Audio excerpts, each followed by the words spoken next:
नमस्कार साथियों, मेरा नाम विवेक श्रीवास्तव है और मैं आज चर्चा करूंगा राहुल गांधी के नए अभियान संगठन सृजन को लेकर। दोस्तों, क्या है संगठन सृजन? सबका यह सवाल है।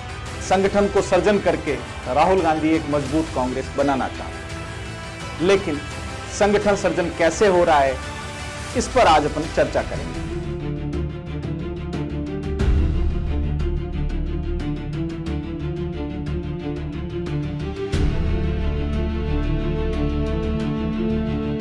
संगठन सृजन, जिसमें राहुल गांधी ने डीसीसी के जरिए यानी कि जिला कांग्रेस अध्यक्ष बनाने के जरिए यह एक अभियान शुरू किया है। यह ठीक वैसे ही है जैसे अपन घर बनाने जाते हैं, जो अपना मकान बनाते हैं तो उसकी शुरुआत करते हैं और उसको मजबूत बनाने का प्रयास करते हैं। तो शुरुआत कैसे होती है? तो आइए आज हम चर्चा करते हैं संगठन सृजन को लेकर। संगठन सृजन की शुरुआत अगर करें तो सबसे पहले नींव से होगी। और संगठन की नींव क्या है? सबसे पहले अगर संगठन की कोई नींव है, वो है बूथ।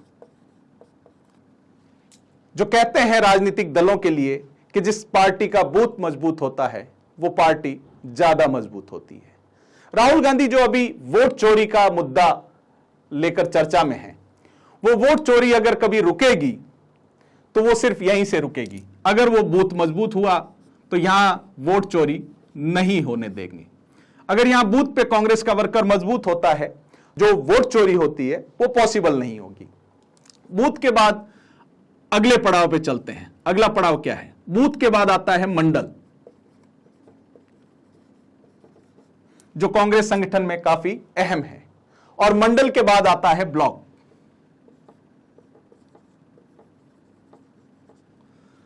ब्लॉक के बाद आता है डीसीसी, जिसको राहुल गांधी मजबूत करना चाहते हैं। डीसीसी यानी डिस्ट्रिक्ट कांग्रेस कमेटी, इसको राहुल गांधी ने चुना है मजबूत करने के लिए।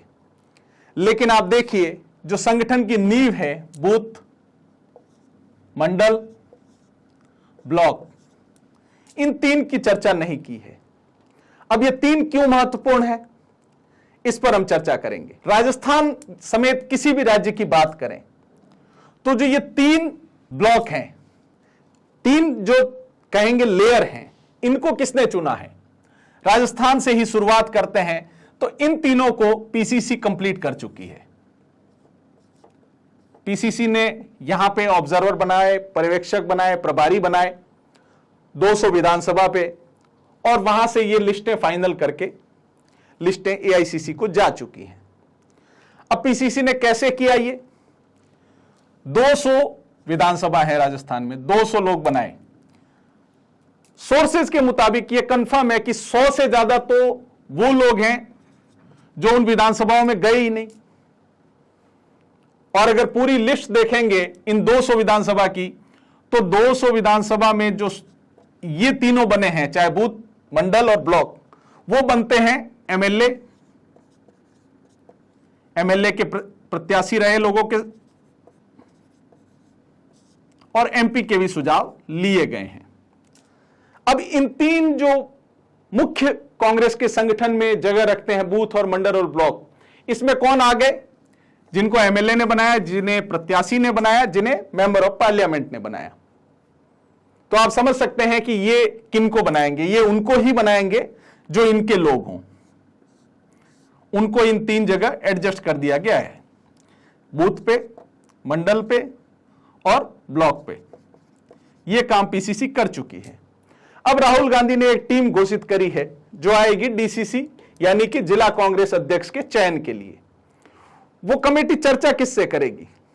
वो किनके सुझाव लेगी? वो सुझाव लेगी ब्लॉक से, वो सुझाव लेगी मंडल से, वो सुझाव लेगी बूथ से।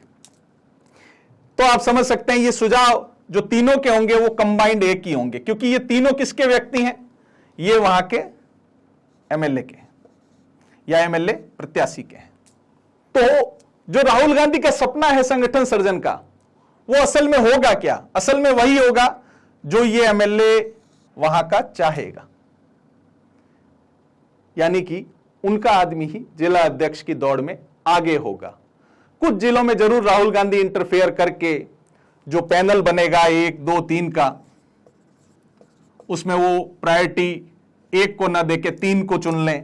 कुछ जिलों में ये प्रयोग हो सकता है, लेकिन मोटा मोटी यही होना है, क्योंकि राजस्थान में जो कांग्रेस संगठन सर्जन की बात कर रहे हैं उसका ये चरण पूरा कंप्लीट पीसीसी कर चुकी है, बचा केवल ये है डीसीसी।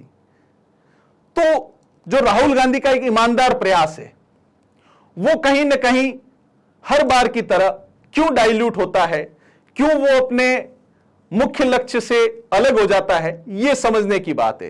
क्योंकि राहुल गांधी संगठन को मजबूत करने का प्रयास आज से नहीं कर रहे हैं, लंबे समय से राहुल गांधी प्रयास कर रहे हैं कि वो संगठन को मजबूत करें। जब उनकी एंट्री हुई थी वर्ष 2004 में, जब राहुल गांधी ने एक टीम बनाई थी, आज उस टीम का जिक्र जरूरी है, क्योंकि उस टीम का हश्र क्या हुआ यह जानना जरूरी है।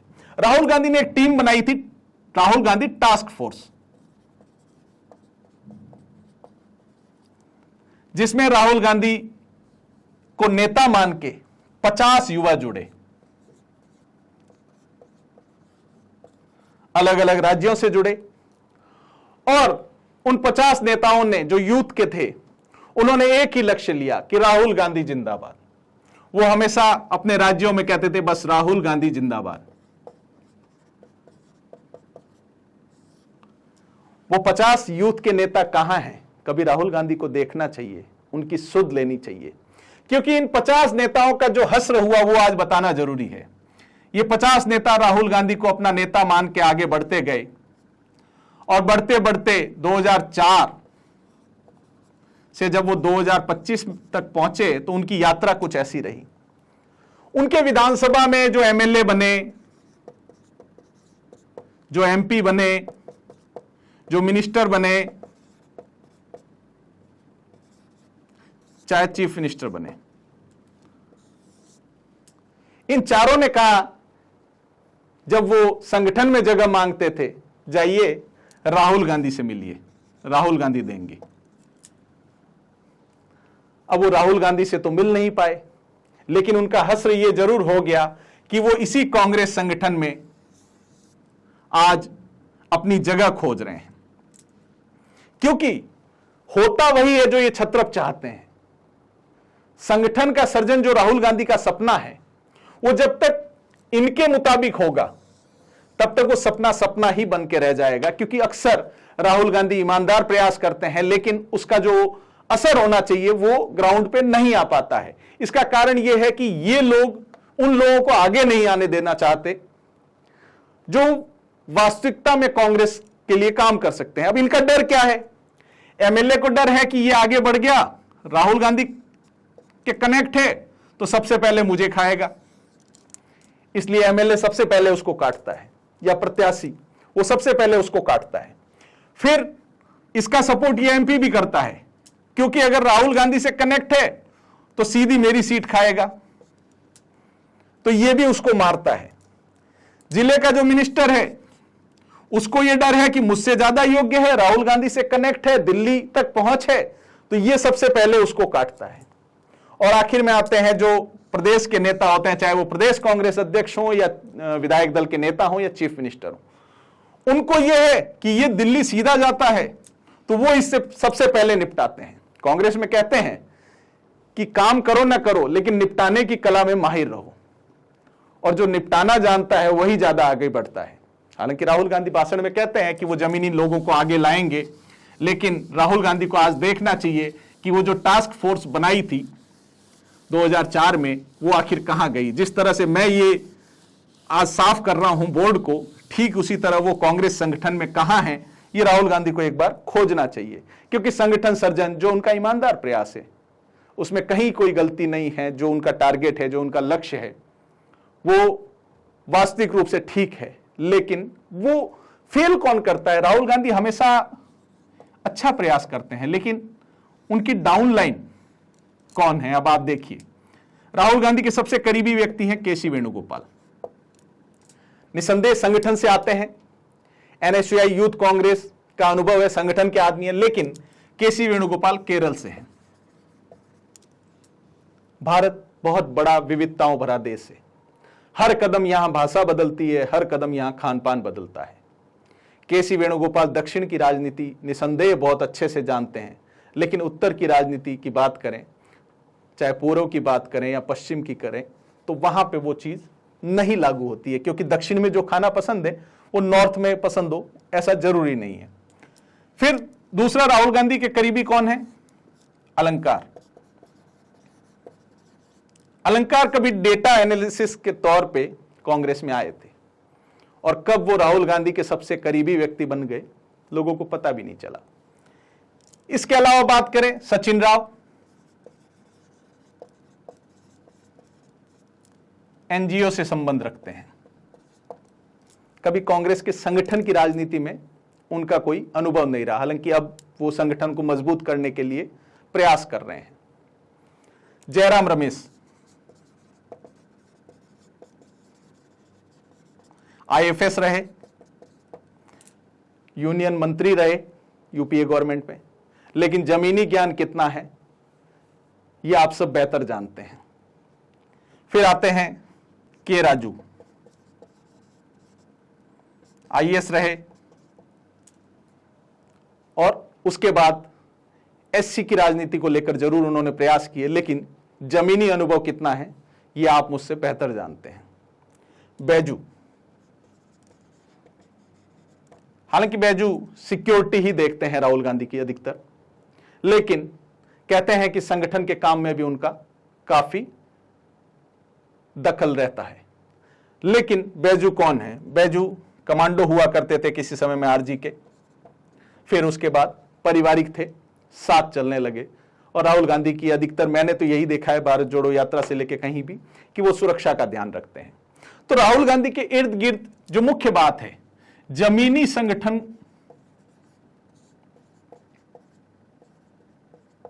जानने वाला व्यक्ति नहीं है, इसकी एक कमी है। कभी कभी लोग आए और आगे बढ़ गए अपना फायदा देख के। ऐसे भी कई नेता हैं जिन्हें जमीनी ज्ञान बहुत अच्छा था, लेकिन वो एक निश्चित पार्टी का भला नहीं अपना भला करके आगे बढ़ गए। और ऐसा कोई एक केस में नहीं है, ऐसे कई लोग हैं जिन्हें राहुल गांधी ने मौका दिया और वो अपना फायदा देखे और आगे बढ़ते चले गए। राहुल गांधी आज भी वहीं खड़े हैं, राहुल गांधी मुद्दों के साथ खड़े हैं। राहुल गांधी संघर्ष करना जानते हैं। मैंने उनको भारत जोड़ो यात्रा में देखा था, एक दिनचर्या उनकी देखी थी, अनुशासित रहना, सुबह जल्दी उठना, और सुबह 5 बजे करीब यात्रा शुरू हो जाती थी।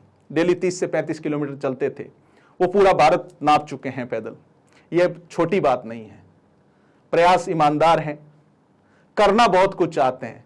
लेकिन राहुल गांधी जो खुद कहते हैं, ये मैं नहीं कह रहा, ये राहुल गांधी खुद कहते हैं कि कांग्रेस में एक स्लीपर सेल है।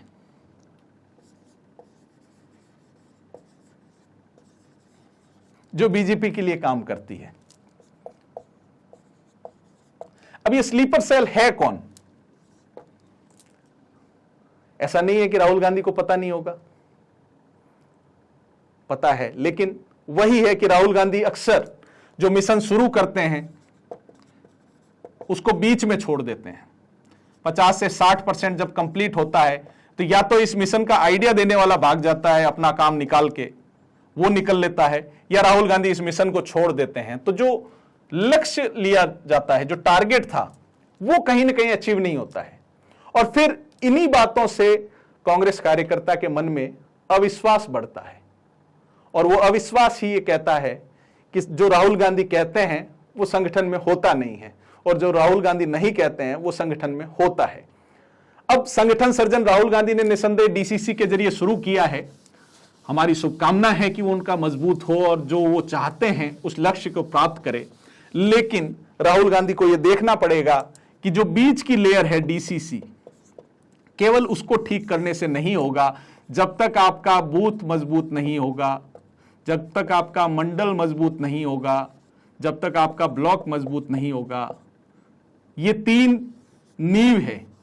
अगर नींव ही कमजोर होगी तो उस पर इमारत कैसी बनेगी ये आप सब जानते हैं, क्योंकि मकान सबके पास है और मकान सबने बनवाया होगा। ऐसा अनुभव आपको है कि जिस भी मकान की नींव कमजोर होती है वो कहीं ना कहीं आगे जाके नुकसान देती है। तो नींव अगर मजबूत होगी तो जो राहुल गांधी आज वोट चोरी का मुद्दा उठा रहे हैं कि वोट चोरी हो रहा है, एक एक बूथ पे ज्यादा वोट पड़ रहे हैं, ये कब रुकेगा? जब आपका बूथ पे एक मजबूत सिपाही खड़ा होगा जो लड़ेगा कि नहीं, फर्जी मतदान नहीं होने दिया जाएगा। तो जो ये बेंगलोर के या कहीं के भी बातें सामने आ रही हैं कि जो बूथ पे वोट ज्यादा पड़ गए, इतने वोट थे, क्योंकि बूथ पे जो आदमी होता है उसको पता होता है कि इस बूथ पे कितने वोट हैं और ये व्यक्ति बूथ पे रहता है या नहीं। तो वो उसी समय अगर ऑब्जेक्शन कर देगा, जब वोटिंग हो रही है, अगर बूथ पे बैठा आदमी ऑब्जेक्शन कर देगा कि नहीं, ये व्यक्ति यहां नहीं रहता है, इसकी जांच की जाए, तो उसी समय ये फर्जी मतदान नहीं होगा। अगर फर्जी मतदान हो रहा है तो कहीं ना कहीं राहुल गांधी को समझना पड़ेगा इस वोट चोरी का जो इलाज है वो यहां पे है, वो इलाज यहां नहीं है। ये वही है कि बीमारी ब्लड में है, इलाज हड्डी का हो रहा है। और ये नेताओं के बयान वैसे ही रहेंगे। किसी कांग्रेस नेता ने कहा था कि कांग्रेस तो छत्रप नेताओं की जेब में है। अगर राहुल गांधी वाकई जेब से कांग्रेस निकालना चाहते हैं तो उन्हें इस नींव को मजबूत करना पड़ेगा, और नींव मजबूत होगी तभी राहुल गांधी का सपना पूरा होगा।